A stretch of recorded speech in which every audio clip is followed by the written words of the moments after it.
আসসালামু আলাইকুম সবাইকে। আমি এখন আপনাদেরকে বিউটিফুল একটি গলার ডিজাইন কাটিং করে দেখাবো।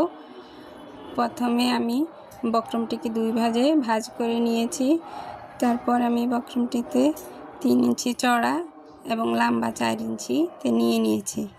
তারপর আমি এভাবে বক্স করে নিচ্ছি। বক্স করে নেওয়ার পর আমি নিচ থেকে আর 2 ইঞ্চিতে একটা দাগ টেনে নিব।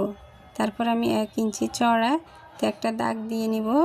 তারপর দাগটাকে আমি এভাবে কোনাকুনিভাবে মিলিয়ে নিব। তারপর আমি কর্নার থেকে 1/2 ইঞ্চিতে একটাই দাগ দিয়ে নিব। দাগ দিয়ে নেওয়ার পর আমি এখানে রাউন্ড শেপ দিয়ে নিব। রাউন্ড শেপ দেওয়ার পর আমি বাইরে থেকে 1 ইঞ্চিতে একটি দাগ টেনে নিব। এভাবে আমি পুরো গলাটাতে দাগ দিয়ে দিব। দাগ অনুযায়ী আমি কাটিং করে নিব। আপনাদের কাছে যদি আমার গলার ডিজাইনটা ভালো লেগে থাকে লাইক, কমেন্ট, শেয়ার এবং ফলো করে দিবেন। কোনো কিছু বুঝতে সমস্যা হলে কমেন্টের মাধ্যমে জানাবেন। আর যারা ইউটিউব চ্যানেল থেকে দেখছেন তারা আমাকে সাবস্ক্রাইব করে দিবেন। পাশে থাকা বেল আইকনটি প্রেস করে দিবেন। আর আপনারা কমেন্ট করবেন। আমার কাছে আপনাদের কমেন্টগুলো পড়তে ভালো লাগে। যে আমার গলাটা কাটিং হয়ে গেছে। এখন আমি গলাটাকে আলাদা একটা কাপড়ের উপরে সেলাই করে নিব। এভাবে ডিজাইন অনুযায়ী সুন্দর করে বক্রমের উপরে আমি সেলাইটা করে নিচ্ছি।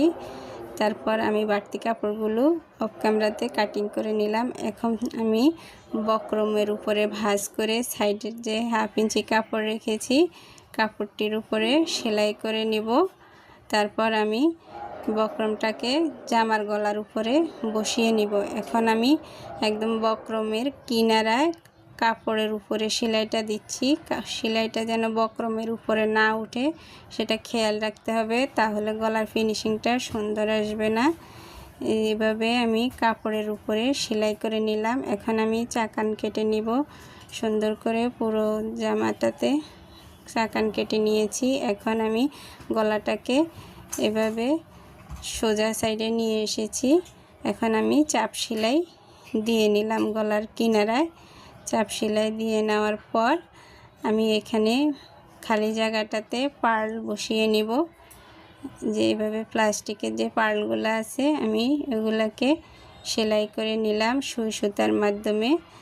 তাহলে আমার গলাটার ডিজাইন রেডি হয়ে যাবে। আপনাদের কাছে আমার গলার ডিজাইনটা কেমন লাগলো কমেন্টের মাধ্যমে জানাবেন। আর আপনারা যদি নিজেদের জামার গলায় দিতে চান তাহলে নিজেদের পেজে শেয়ার করে রাখবেন, খুঁজে পেতে সুবিধা হবে।